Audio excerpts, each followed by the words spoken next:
अच्छा, गाया नहीं जाता है। आप ही पूज्य, आप ही पुजारी, खुद ही पूज्य बने और खुद ही अपने रूप की पूजा करने लगे। ये अच्छी बात है। आप ही पूज्य, आप ही पुजारी, सो तुम ही पूज्य थे, अभी तुम पुजारी बन गए हो। आओ हम तुमको बताऊं कैसे तुम पूज्य थे।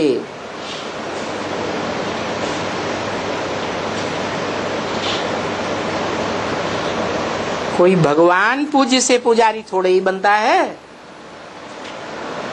हैं?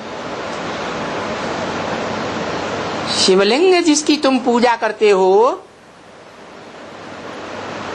है,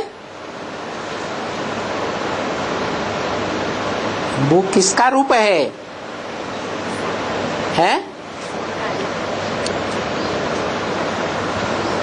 पहले पहले किसने पूजा की? शिवलिंग की विक्रमादित्य ने पूजा की, परंतु उसको ये पूजा करने का तरीका किसने बताया? उसने अपनी बुद्धि से पूजा करना शुरू किया या कोई से समझ ली? तो जिससे समझ ली वो ही है पूज्य भी बनता है और शिवलिंग के रूप में पूज्य बनने के बावजूद भी पहले पहले पुजारी भी बनता है। बाकी कोई भगवान थोड़ा ही पूज्य बनता है। मंदिरों में भगवान अपनी पूजा लेते हैं, भगवान पूजा लेते हैं। जो पूजा लेता है सो पूज्य बनता है।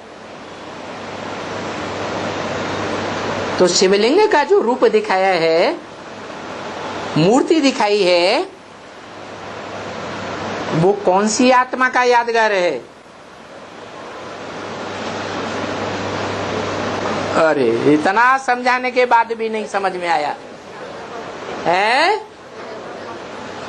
शिवलिंग जो है, जो शंकर लिंग रामलिंग नहीं कहा जाता है। भले भक्ति मार्ग में कहते हैं रामलिंग स्वामी, लेकिन कौन से प्रदेश में ज्यादा यादगार है रामलिंगम की है? अरे दक्षिण भारत में या नॉर्थ इंडिया में है? दक्षिण भारत में रामलिंग की ज्यादा यादगार है। उसमें भी आंध्र प्रदेश जैसे अंधरों का प्रदेश, क्या अंधेरे लगड़े की कहानी सुनी? कौन है वो मुख्य आत्मा अंधेरी है? कौन है? लक्ष्मी। सागर के सबसे नजदीक रहने वाला स्टेट है आंध्र प्रदेश, लेकिन अंधा है। बहुत तूफान आते हैं माया के।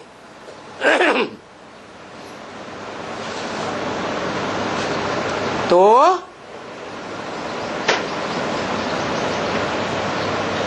वो भक्त समझते हैं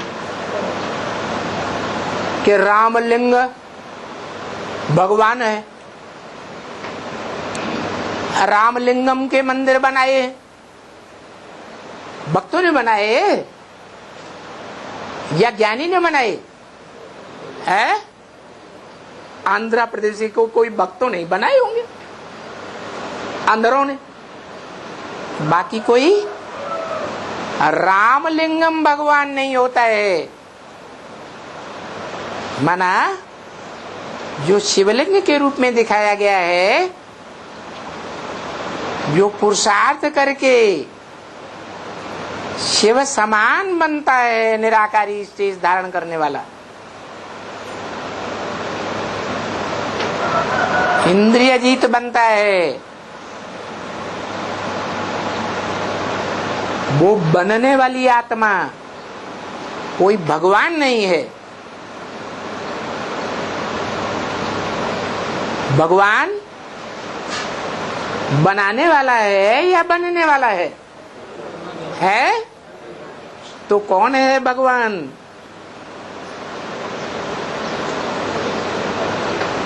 सिर्फ निराकार सदाशिव भगवान है, या जो पुरुषार्थ करके संपूर्ण निराकारी भी बनता है और 5000 वर्ष के ड्रामा में संपूर्ण साकारी भी बनता है, वो आत्मा। उन दोनों के बीच में भगवान कौन है? कौन है? पुरुषार्थ करके जो साकार है, पुरुषार्थ करके जो साकार स्वरूपधारी निराकारी स्टेज में टिक जाता है, उसी की यादगार शिवलिंग है। शंकर लिंग इसलिए नहीं कहा जाता कि शंकर तो पुरुषार्थी है, यह संपन्न रूप है, पुरुषार्थी है, याद में बैठा है, जरूर अपने से ऊंचे को याद करता है।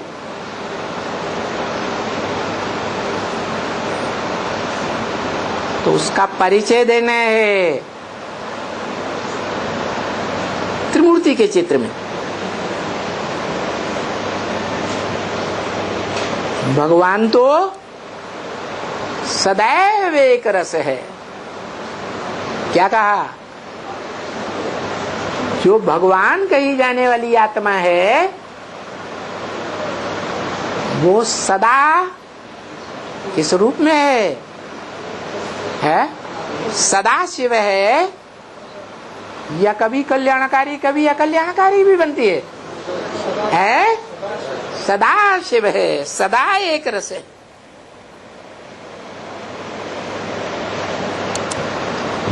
जिसको अव्वल नंबर आप समान बना करके अल्लाह अव्वल दीन अर्थात धर्म की स्थापना करता है, सत्य सनातन धर्म की स्थापना करता है, वो भगवान अलग है।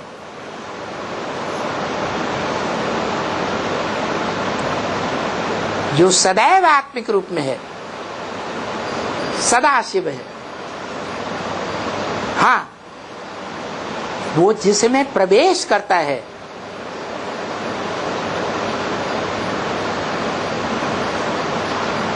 देह अहंकारी है या सदा आत्माभिमानी है? जिसमें प्रवेश करता है? हाँ, पतितम कामी कांटे में शिव अवतार लेते जब तक, संगम युग तब तक। तो जिस मुकर्रर रथ में वो सदा शिव आता है, उस रथ की यादगार है शंकर। रथ साकार को कहा जाता है। उसमें आत्मा रूपी वो तीसरा नेत्र है। क्या कहा जाता है? सदा शिव कहा जाता है। वो तीसरा नेत्र ज्ञान का नेत्र है। सदा शिव अखूट ज्ञान का भंडार।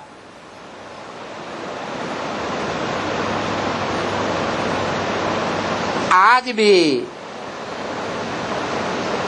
और इस सृष्टि रूपी रंगमंच पर सदा ज्ञान का भंडार है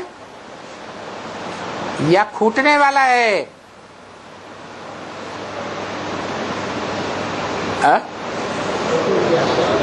है सदा है, खूटता नहीं।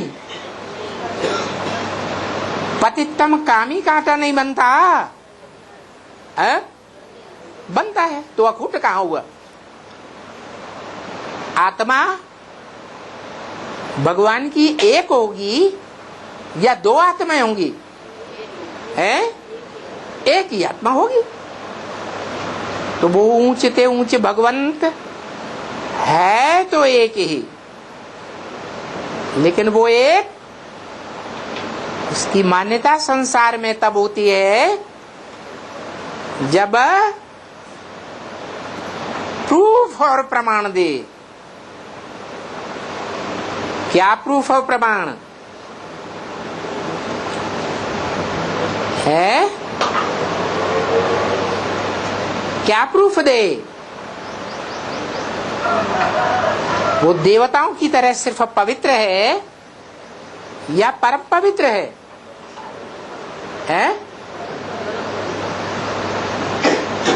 परम पवित्र। वो सिर्फ संगम युग की यादगार है। संगम युग में वो मुकर्रर रथधारी आत्मा पुरुषार्थ करते करते अंत में बाप समान पवित्र बन जाती है, परम पवित्र। प्रैक्टिकल कर्मेंद्रियों से बनती है या सिर्फ कहने मात्र है? प्रैक्टिकल कर्मेंद्रियों से बनती है। इसलिए उसको शिव समान बनने के कारण शिवलिंग कहा जाता है। उस समय वो शंकर नहीं है, मूर्तिमान।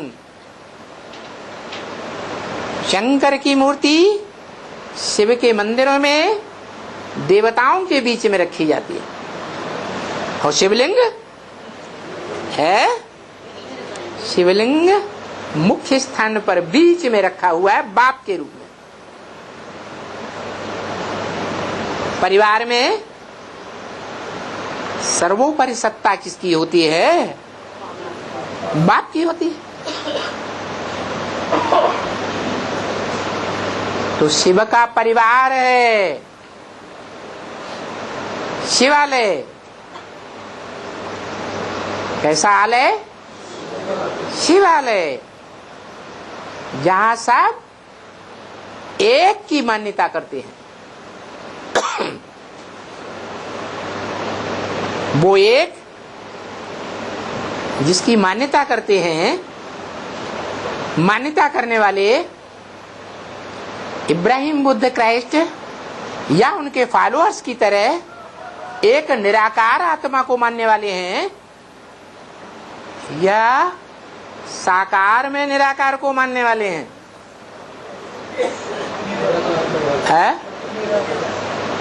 सिर्फ निराकार को मानने वाले, साकार में निराकार को मानने वाले हैं, प्रवृत्ति मार्ग वाले।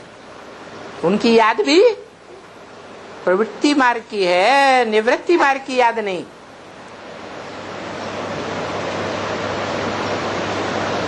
तो वो भगवान जो संसार में भगवान के टाइटल से माना जाता है, वो प्रैक्टिकल में भगवान है। जैसे प्रैक्टिकल में धनवान होते हैं, धनवान धन के बड़े से बड़े साहूकार होते हैं या नहीं होते हैं, ऐसे ही वो भगवान क्या है प्रैक्टिकल जीवन में भगवान का स्वामी है। ऐसा प्रैक्टिकल में भगवान दुनिया का कोई भी मनुष्य मात्र नहीं बनता।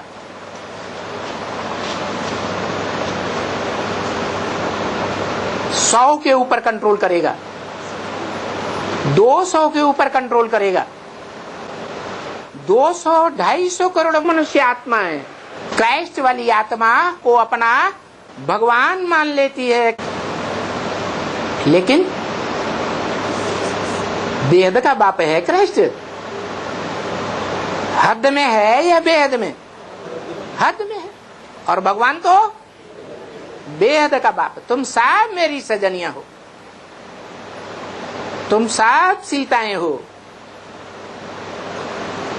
तुम सब द्रौपदियां हो, और तुम सब नंबरवार पार्वतियां हो, पार लगाने वाली हो। विदेशी कन्याओं माताओं की तरह विषय सागर में, व्यभ सागर में, विविचार के सागर में डुबोने वाली नहीं हो। क्या हो? पार्वतियां हो।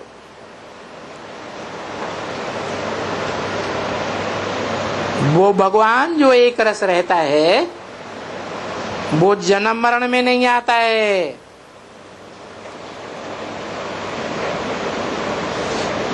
क्या कहा?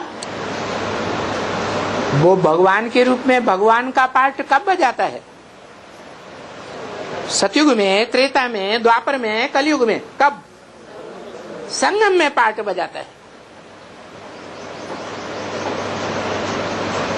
तो जो संगम में पार्ट बजाने वाला भगवान का प्रैक्टिकल रूप है, शरीर के साथ प्रैक्टिकल कहा जाता है, वो भगवान जन्म मरण के चक्कर में नहीं आते हैं। निश्चय रूपी जन्म और अनिश्चय रूपी मृत्यु के चक्कर में नहीं आते हैं। भगवान पर निश्चय बैठा तो भगवान बाप का बच्चा बना, माना जन्म लिया, और अनिश्चय हो गया, भगवान बाप के बच्चे को अनिश्चय हो गया, तो मर गया या जिंदा है? मृत्यु के गाल में चला गया। तो देखो, वो भगवान जन्म मरण में नहीं आते हैं, वर्तमान पास्ट के लिए बोला या भविष्य के लिए बोला है? माने वर्तमान के लिए, माने संगम युग के लिए बोला। ये आते हैं। कौन आते हैं? ये ब्रह्मा और ब्रह्मा के फॉलोअर्स जन्म मरण के चक्र में आते हैं। आते हैं या नहीं आते हैं? इसलिए बोला सबसे जास्ती जन्म मरण के चक्र में कृष्ण की आत्मा आती है। अभी अभी निश्चय, अभी अभी अनिश्चय, भाग जाते हैं गुलजार दादी में। अनिश्चय आता है तब भागते हैं, या निश्चय बुद्धि होते हैं तब भागते हैं?